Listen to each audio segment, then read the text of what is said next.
हमारे नए दल के नेता आपसे 10 मिनट बाद बात करेंगे।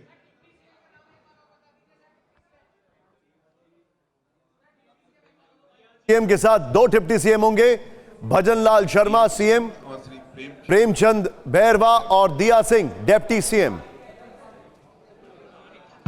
यानी सीधे तौर पर अगर कहा जाए तो वसुंधरा राजे का जो एरा था वो अब समाप्त। राजस्थान में सीधे मैं चलूंगा, यहां पर मेरे साथ मेरे सभी सहयोगी, मेरे साथ मेरे खास मेहमान, सीधे मैं चलूंगा। क्विक रिएक्शन यहां पर, ध्वज, दिया सिंह और प्रेमचंद बैरवा, ये दो नाम सामने आए। ओवरऑल इन तीनों नामों को लेकर क्या क्या कॉम्बिनेशंस, क्या क्या चीजें, क्या क्या परमुटेशन कॉम्बिनेशंस की ओर इशारा है? आनंद, मेरा यही सवाल आपसे भी होगा, जरा बताइएगा। लेकिन सबसे पहले ध्वज, आपका रिएक्शन इस पर। देखिए, दिया कुमारी हैं, राजघराने से आती हैं, जयपुर राजघराने से, और यहाँ से जयपुर चुनाव जीता था और ये माना जा रहा था कि वो सीएम बन सकती है।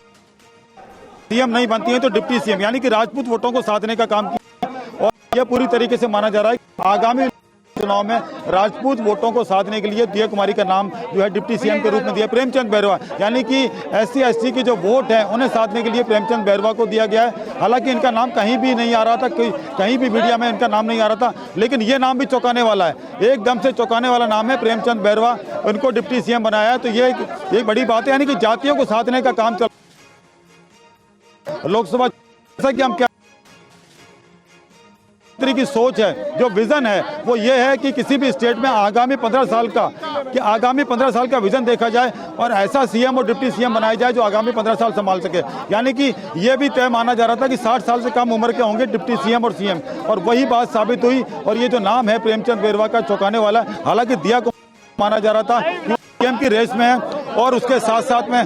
ठीक है, आप मेरे साथ बने रहिए। रजनीश, मुझे बताइए जरा, ये जो पूरा कॉम्बिनेशन है, पूरा परमुटेशन है, पूरा मैच से समझाइए जरा हमारा। प्रेमचंद बैरवा, फिर उसके साथ दिया सिंह, मुझे लगता है वहां पे सिग्नल का कोई इशू आ रहा है, बताइए रजनीश।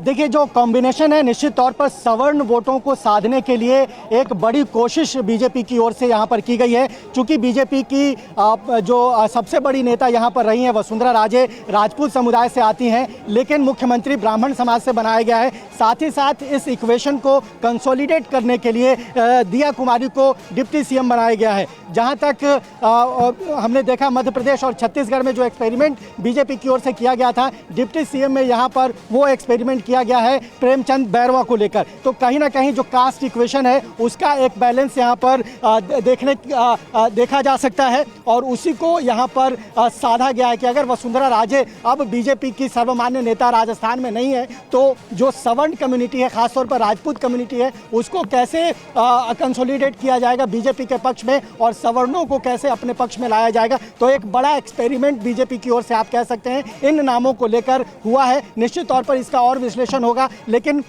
शुरुआती दौर में यही पता चल रहा है कि कहीं ना कहीं सवर्ण वोटों के साथ साथ ओबीसी वोट दोनों को मिलाने का एक बड़ा एक्सपेरिमेंट राजस्थान में बीजेपी की ओर से किया गया है। जी, सीधे मैं चलूंगा, मेरे साथ समीर जी है। समीर जी, फर्स्ट टेक आपका, ये दो डिप्टी सीएम एक सीएम का जो कॉम्बिनेशन है, ये यहां पर भी देखिए बिल्कुल तय था। जिस हिसाब से छत्तीसगढ़ के अंदर मुख्यमंत्री के साथ, लेकिन सर मैं आपसे एक और चीज पूछना चाहूंगा, माफी चाहूंगा, थोड़ा अपने सवाल को चेंज कर रहा हूं। वसुंधरा राजे का एरा खत्म, क्या यह समझा जाए? क्योंकि जब हम दिया सिंह को देख रहे हैं तो एक बहुत क्लियर कट मैसेजिंग है। निश्चित रूप से राजस्थान के अंदर वसुंधरा का युग खत्म हो चुका है, मध्य प्रदेश के अंदर शिवराज सिंह चौहान का युग खत्म हो चुका है। अब यह बात तय है कि वसुंधरा और शिवराज दोनों को केंद्र में लाया जाएगा, लेकिन बड़ा सवाल अब यह भी है कि वसुंधरा को केंद्र में क्या जिम्मेदारी दी जाएगी। आपने मुख्यमंत्री नहीं बनाया, वो विधायक है, क्या वह विधायक बनकर विधानसभा में रहेगी? वो संभव नहीं, इतने बड़े कद की नेता को विधायक बनकर रखना। तो ये निश्चित रूप से तय है कि वसुंधरा को या तो लोकसभा, कुछ 3 महीने बाद लोकसभा चुनाव है, लोकसभा चुनाव लड़वा कर उन्हें सांसद बनाकर केंद्र में मंत्री बनाया जाएगा, या उन्हें प्रदेश अध्यक्ष बनाया जा सकता है। इस बात की भी संभावना है कि वह प्रदेश अध्यक्ष बनाई जाए और पूरी की पूरी 25 सीटें जीतने की जिम्मेदारी उन्हें दी जाए और वो खुद लोकसभा लड़े और दिल्ली में मंत्री बने। तो अब केंद्रीय नेतृत्व तय करेगा कि वसुंधरा की भूमिका क्या होगी। लेकिन ये तय है कि जिस हिसाब से राजस्थान के अंदर निर्णय लिया गया है वो छत्तीसगढ़ और मध्य प्रदेश में जिस हिसाब से जातिगत समीकरणों को साधा गया है उसी आधार पर राजस्थान का निर्णय लिया गया है। यह तय था कि जब छत्तीसगढ़ के अंदर एक आदिवासी मुख्यमंत्री बने, मध्य प्रदेश में ओबीसी बना है, तो राजस्थान के अंदर कोई सवर्ण चेहरा होगा। हालांकि इस बात की संभावना ज़्यादा थी कि कोई मुख्यमंत्री महिला बन सकती है, लेकिन भजनलाल जो पहली बार के विधायक उन्हें सीधे मुख्यमंत्री बना दिया गया।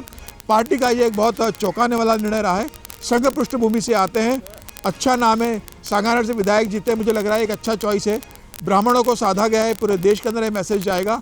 दिया कुमारी द्वारा राजपूतों का एक मैसेज दिया गया है और ओबीसी का उप मुख्यमंत्री के द्वारा मैसेज दिया गया है।